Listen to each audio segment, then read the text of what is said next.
بەڕێزان دووبارە سڵاوتان لێبێت بەردەوامین بۆ گفتوگۆ لەگەڵ زۆر بەڕێز مامۆستا شێخ محەممەد بەرزجی پێشەوای کۆمەڵی ئیسلامی. مامۆستا گیان بەر لە پشوەکە پرسیارمان لەسەر دەرەنجامەکانی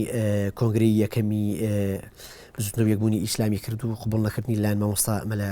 عەلی عەبدولعەزیزەوە. ئەگەر زیاتر درێژە بە قسەکان بێ. بەڵێ مامۆستا کۆنگرەکەی ئێمە تەواو بوو، تەمان لە هەڵەوجە دەستمان پێ کرد. تۆ بەسنی کۆنگرەکەت پێ باش نەبوو؟ یەک بەڵێ پێم باش نەبوو. هەڵەوجە کە دەستمان پێ کرد جەنابی مام جەلال دکتۆر کەمال فوئادی ناردبوو، کەمال فوئاد بەڵێ جەنابی کامەسوود بەرقی نارد، تەبریکی نارد. دوایی بۆ یەکەم جەلسەی لە هەڵەبجەوە دوایی بۆ قەزەی هەڵبژاردننی سەرکردایەتەکە چووینە تەوێڵە. بەڵێ تەوێڵە لەبەرەوەی شوێنێکی کەنارە و زیاتر مەحفوظە لە تەدەخولی خەڵک. خولاسەی کەلام ئەنجامەکەی وابوو و سەرکردایەتی هەڵبژێریە. مامۆستا مەلا عەلی ڕەحمەتی خوای لێبێ کە لە مزگەوتەکە هاتێنەوە لە ساحە لە بەردەم مزگەوتەکە جاوە ساحەیەکە وتارێکی چاکیە تەرحیبی کرد بە کۆنگرەکە و چکۆ ئەو نەخرا هینیشۆ نەخرا دەنگدانەوە خۆتان هەفتان بە عمومی وتیان مبارەک بێ بۆ مامۆستا مەلا عەلی ڕابەر بێ و ئێمەش زۆرمان پێخۆش بوو. ئیتر دوایی هەر کەسێک ڕاوە بۆ شوێنی خۆی لەو فترا ئەلبەتە من تەسەوور ناکەم مامۆستا مەلا عەلی خۆی سەبەب بوو بێ بۆ ئەو قەزەیە، لەوانەیە بڵێم دەستێکی تر بوو بێ ئەوانەی کە دەرنەچوو بۆ سەرکردایەتی ئەوانە زیاتر سەبەب بوون بۆ ئەو وەزعەکە تێک بچێ. جا ئیتر دوایی بە ئیرادەی خۆوای لێ هایتر ئەوە جەماعەتی مامۆستا مەلا عەلیوانەی ئەعلانی بزوتنەوەی ئەوسا بزوتنەوەی یەکبوو کریانە بە بزوتنەوە، ئەگەر ئەوان نەیانکردن بە بزوتنەوە ئێمە نەمان نەکرد بە کۆمەڵ ئەچینەوە ئێمە بۆ بزوتنەوە، بەڵام ئەوان سەبقەتیان کرد پێشکەوتن. هەتا ئێمە ئەوەیەکی زۆر ئێمە جیدا بووین، منیش لە سلێمانی مقەڕی خۆم جیا بوو. عەلی باپی ڕێی خۆی جا بۆ ئەوەی کەواش لە بەینا دووبارە هەر ئاشبوونەوە بێ چەند جار سەردان کرا لە تاران و هاتن، حتا جەنابی مام جەلال وتی ئەگەر ئەکەونە یەک با من بێم کەومە بەینتان، ئەویشە هەر بوو لە بەینا خۆڵاسە ڕێنەکە و دوایی وای لێها بەداخەوە بوو بە سێلایە بوو بە چی؟ بوو بە بزوتنەوە کە مامۆستا مەلا عەلی بووە بە ڕابەری بزوتنەوە بوویتر ئەو جەماعەتی ئیسلامی مامۆستا عەلی بابی بوو بە ئەمیر، کاکە مامۆستا کرێکاش بوو بە مەسئولی ئەوەڵ ناوی جندول ئیسلام و دوای تەوحید و دواتر بەڵام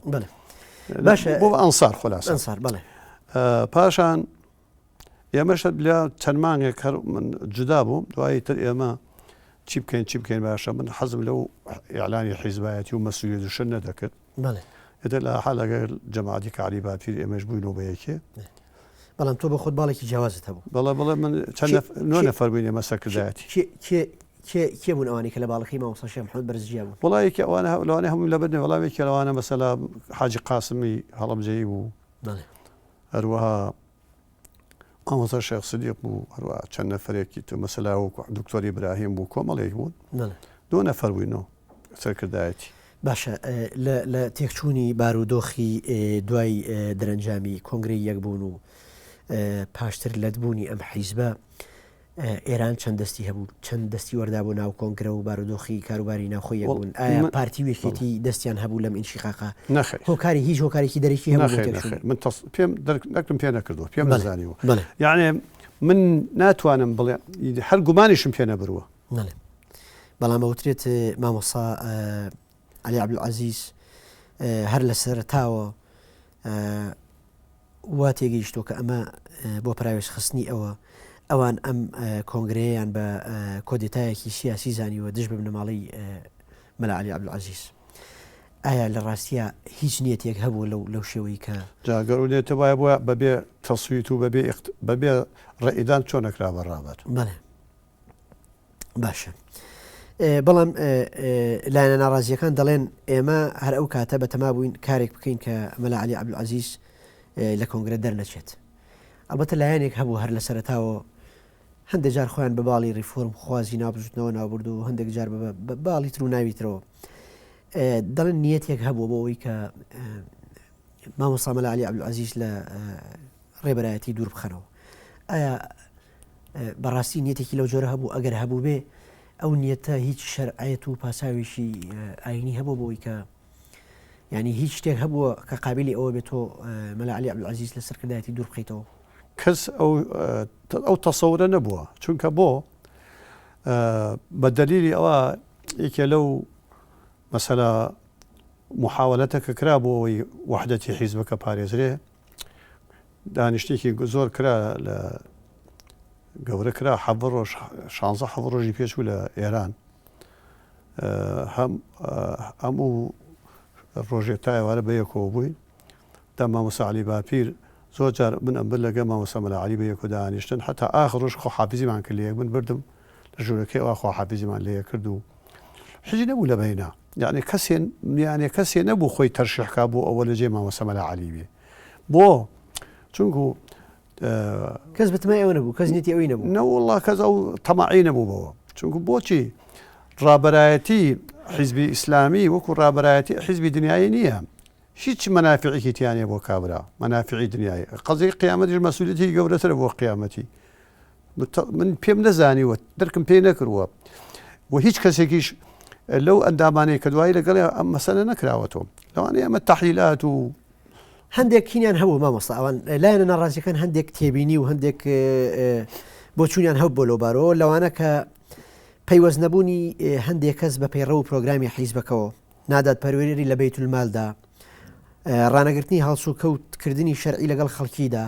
ئەڵێ ئەمانە جۆرێک لە نیگەرانی لای لایەنە ناڕازیەکە دروست کردو لە ناو بستنەوە یەکبوونە. ناتوانم بڵێم ناڕازایەتی نییە. ئایا نادات پەروەری هەبوو بەڕاستی لە بەیت المالە؟ ئایا بەیت الماڵی وامان نەبوو، ئێمە چیمان بوو؟ ئەیکام ئەمە بەس ئەم پاساوانە ئەمە خۆی قسمێکی هەر وەکو عەزم کردی بۆ چوون. ئەینا ئیسەیش کۆمەڵی ئیسلامی کە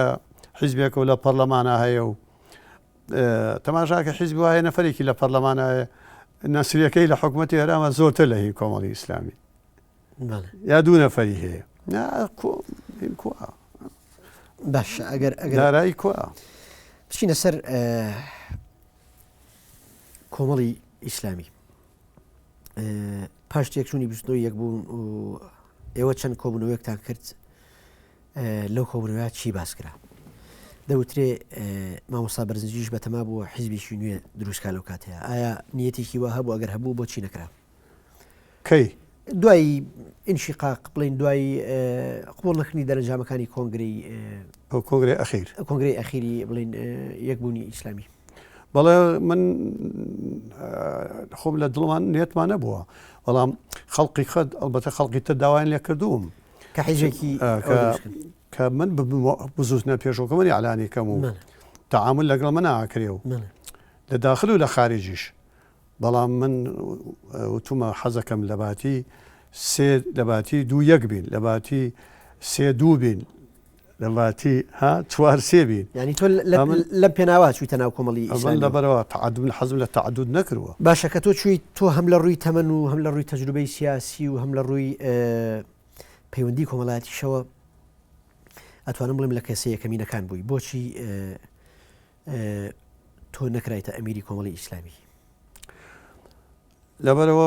خۆت نەدویستیە؟ وەڵڵاهی دووشت هەیە، دوو سەبەب هەیە. یەکێکیانەوەیە هەمیشە تەجەدد خۆشترە،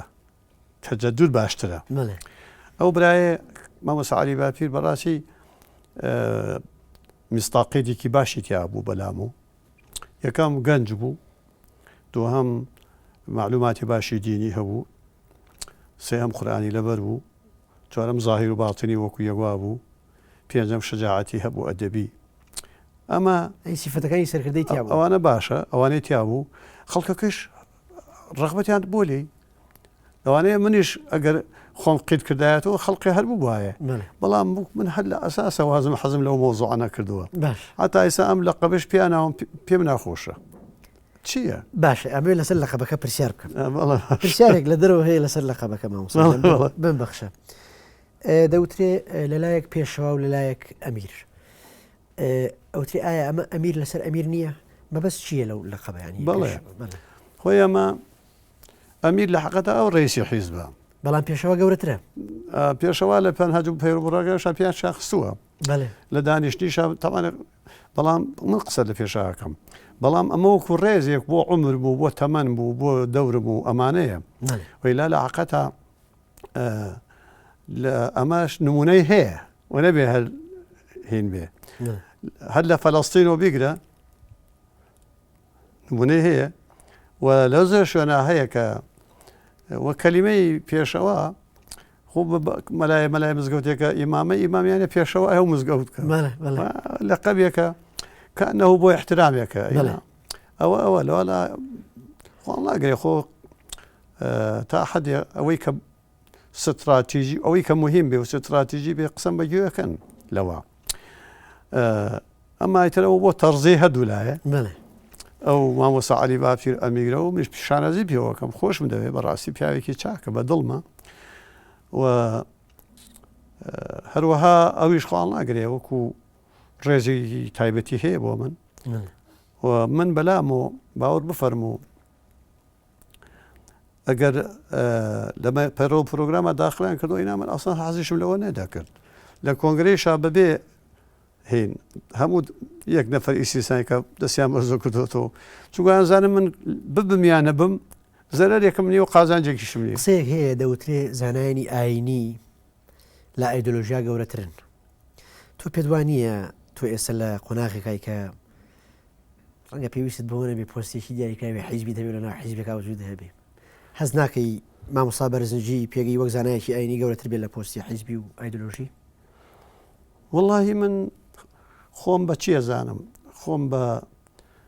هەچی ئەو برانەی کۆمەڵی ئیسلامی مەحەبەت لەگە مناکەن ڕێزم لێ دەگرن و ئازانم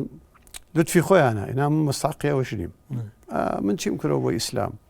ئایا فەتحی قەڵای خەیبەرم کردووە ئایا قودسم ڕزگا کردووە ئایا کەرکووکم ڕزگا کردووە ئایا مووسڵ ڕزگا کردووە ئەمە هەمووی مەحەبەت لوتفی خۆیانە من خۆمە ناسم چیم خەڵقیش ئەوە مەحەبەتێکم لەگەڵاکە بە بنیان مەزانێ ماڵی ئاوا بێ باش مامۆستاگیان ببوورە ئەگەر بینە سەر هۆکارەکانی دروستبوونی کۆمەڵی ئیسلامی و جیابوونەوەی لە یەکبوون ئیکرام کەریم یەکێک لە ئەندامانی سەرکردایەتی یەکبوون کە لە کۆنگرا یەکێ بوو لە ئەندامە دەرچووەکان ئەڵێ ئەو بەڵگانەی کە کۆمەڵی ئیسلامی خۆی پێجیا کردەوە لە یەکبوون هەمان ئەو بەڵگانە بوون کە جوندول ئیسلام خۆیان پێجیا کردەوە ئایا بەڵگەکانی کۆمەڵ هەمان بەڵگەی جوند بوو لە ڕاستیە واللهی ئەوە بۆچوو ئەو معلوماتی خۆیەتی من ئەو معلوماتەم نییە من چونکە نە تەمەنم نە تەریخم نە مەسلەکی وەکو مەلایەکی کوردستانی حەز ناکەم هەرچێ نەیزانم بڵێم ڕئیتیابم ئاگام لەو مۆزوعانە نییە کە مامۆستا ئەکرەم فەرموویەتی باشە لە لای ترەوە وترێت ئەمە هەوڵێک بۆ خۆ دەرباسکردن لە ڕێبەرایەتی عەلی عەبدولعەزیز و مەلا سدیق و لە ماڵی ئەوەی کە پێوتری عەلی عەزیز ئایا بەڕاستی بە تەنها کێشەی ناو بزوتنەوەی ئیسلامی و بزوتنەوەی ڕاپەڕین و بزوتنەوەی یەکبوون تەنها کێشە لە ناو ئەو بزوتنەوەی ئیسلامی و جوڵانەوەی ئیسلامیانە ئەوە بوو کە ڕۆژگارێک عەلی عەزیز ڕێبەرایەتی کردەوە یاخود کێشەی تر هەبوو بەڕاستی خۆ لە دوجارە کێشە لە نێوان مەلاکرێکار و مامۆستا عەلی باپیرە هەبووە خلافی ڕە هەبووە ڕەنگە تۆ بۆ چوون و جیاواز بوو بێ لەگەڵ سەلەفیەکان و لەگەڵ هێزی دوی سۆران و لەگە برادرانی تەوحید و ئەنسارە بۆچی هەندێک جار تەنها ئاماژەکان بۆ ئەوە گەڕێنەوە بۆخوا ئەوەیش ممکنە بۆ چوونی مەجموعەیە بێ ئەگینا ئەگە دراسەیەکی جەناب لێیەکی بەرەوە ئەسڵان طبیعەتی عالەمی ئیسلامی بەگشتی بە تایبەتی عالەمی کوردستانی وا ڕێکەوتووە ئەگەر شەخصێک مەسئولیت تێگرێتە دەست ئەگەر کەس و کارەکەی هاوکەش باشی ناکەن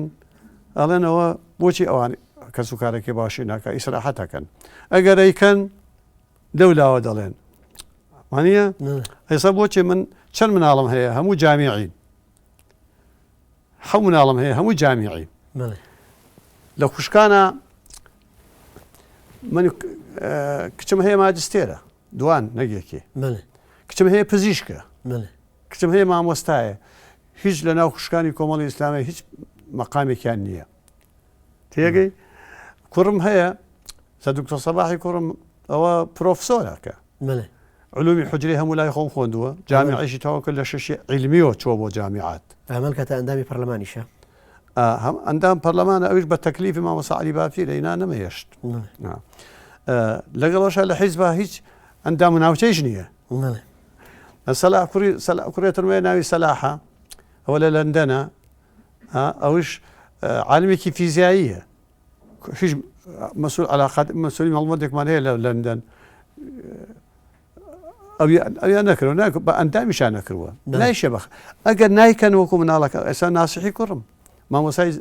زانکۆیە حسابێکی حیزبی بۆ نەکراوە ئەگەر نایکەن ئەڵێ بۆ نایکەن ئەگەر یەکەن وەکو مناڵەکانی مامۆستا مەلا عەلی ئەمە میراتی مامۆستا بەرزجیە وەریاگرتو میراتی سیاسی وەریاگرتو جا لەبەرەوە ئازایی چۆنە تەبیعەتی تەنها و نەبێ ئەمە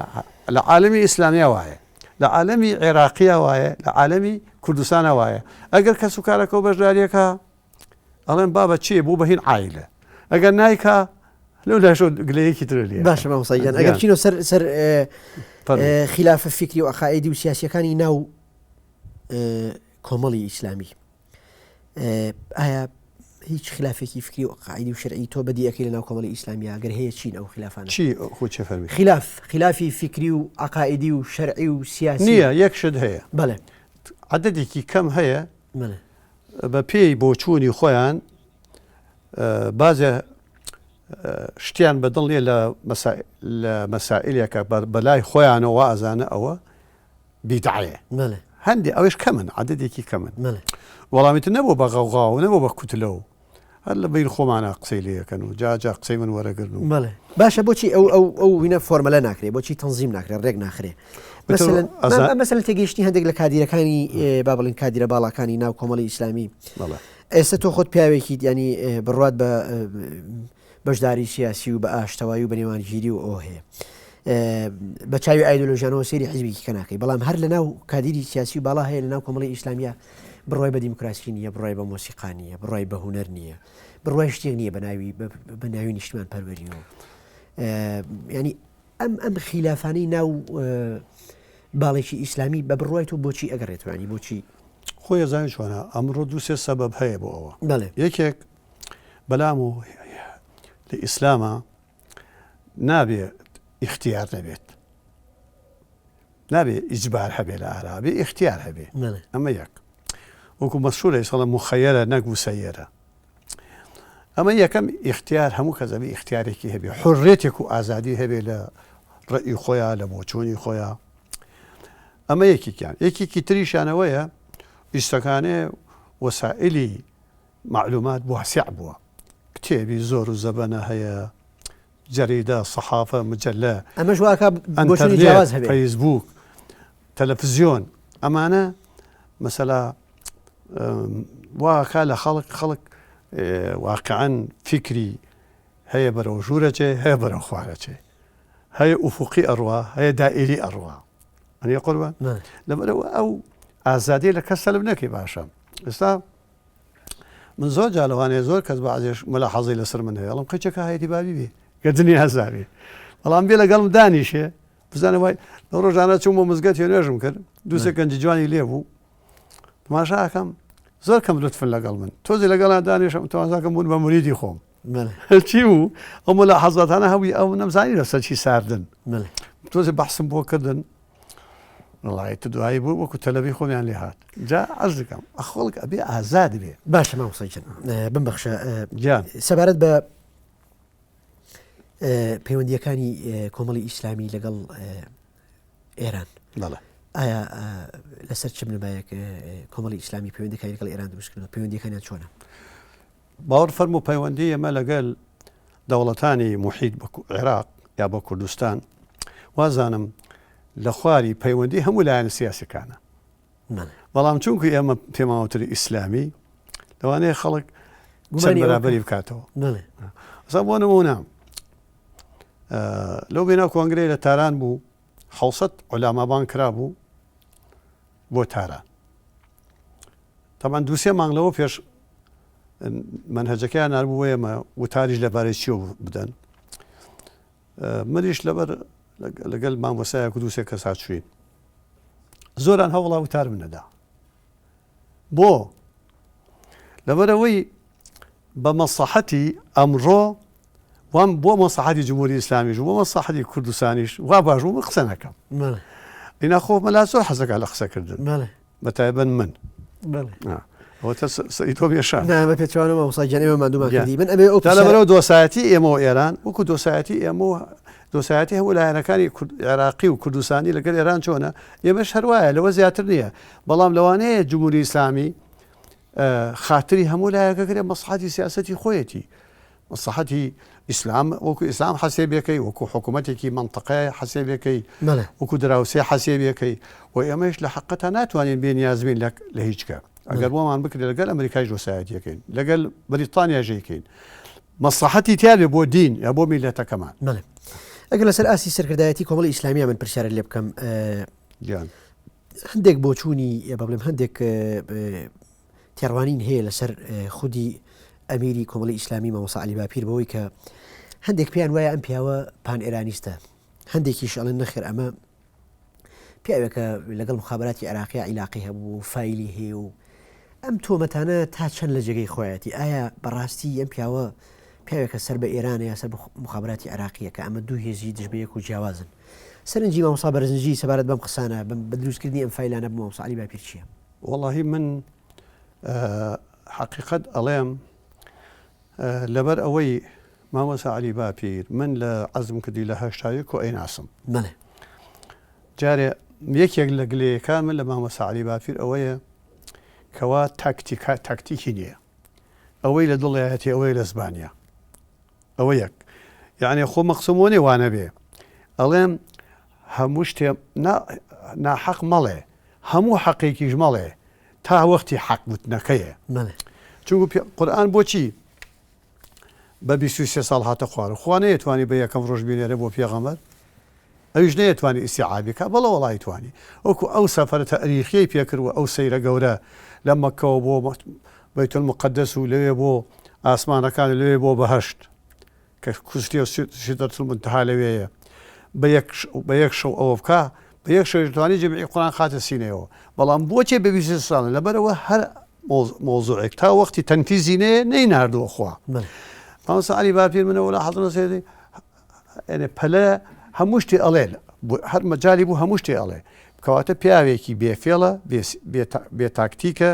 دڵ و زبانی یەکێکە دوو دەقەکاتماوە ببەخشەمەوە یەک کەلیمە ماوە نە ارتباطی لەگەڵ بەغا حیاتە هەبووە نە هەیشیەتی نایشی بێ حتا ئیستەی شەروایە زەعیفە لەوێ وإنجا زعيفة لقل علاقة لقل حكومة باغا وإنجا لقل إيرانيش باور بفرمو أجر لهمو مسؤولة كاني حزب كاني كردستان زيادة قليلة يكري بەڵام ئەوەی تەلەڤیزیۆنی پێیام ئێران دروستی کردو و نازانم چەند ملیۆن تمەن و دۆلاری بۆ سەرف کردو خۆ بۆی نەکەوت تەلەڤیزیۆن ئەگەر بیکە ئەوڵەن ئێستا ئێمە ئەوی میزانێک کە هەمان لە کوردستانی وی لەو هینا سەرفمان کردو سەرفیەکەی مامۆستا من یەک دەقەکاتمەوە ئەمێ دو پرسیار بکەم سەبارەت بە ئایندەی حیزبە کوردستانیەکان حیزبە ئیسلامیەکانی کوردستان چی ئەڵێن بۆچی لە سەرەتای دروستبوونی یەکەمین بزنەوەی ئیسلامی و هەتا ئەم ساتە وەختەی من و تۆ قسەی تێ ئاکەین ئێوە لە هەوڵی دروستکردنی قوارەیەکی ئیسلامی و بەرەیەکی یەکگرتووی ئیسلامیان بەڵام تا ئێستا دروستان نەکرد وڵا باوە فەرموو هەموو لایەک هەوڵە دەین هەم ئێمە هەم کۆمەڵی ئیسلامی هەم یەکگرتووی ئیسلامی هەم بزوتنەوەی ئیسلامیش تەمان هین بزوتنەوە تۆزە تازە دەستپێ کردووە حتا لەگە برایانی سەلەفی لەگە برایانی ئەصحابی تەریقەی نەقشبەندی و قادریش ئەمە جوهودی هەمومانە ئینشاءالله هەوڵە دەین ئەوە بێتە دیر ڕۆژێ لە ڕۆژان بەڵام نەک بۆ معاداتی ئەحزابە کوردستانیەکانی تر بەڵکو بۆ ئێمە تەوحید کەلیمەکەین لەگەڵ ئەوانیشە حتا هەوڵ بدەن ئەوانی ژێکێ بن و هەمومان بەجارێ خزمەتی ئیسلام و دین و وڵات و نیشتمانەکەمان بکەین زۆر بەڕێز مامۆستا شێخ محەممەد بەرزنجی پێشەوای کۆمەڵی ئیسلامی سوپاس بۆ بەشداریت لە ئەڵلقەکانی ڕابردوو ئەمەڵقەی بەرنامەی ڕوودا و مێژووە مادوومان کردی سوپاس بۆ وەڵامداری پرسیارەکانت بەڕێزان دیدار و بەرنامەکەمان لەگەڵ بەڕێز مامۆستا بەرزنجی کۆتایی هات تا هەفتەی داهات و میوانی داهات و تەوری داهات و بەخواتان ئەسپێری خواتان لەگەڵ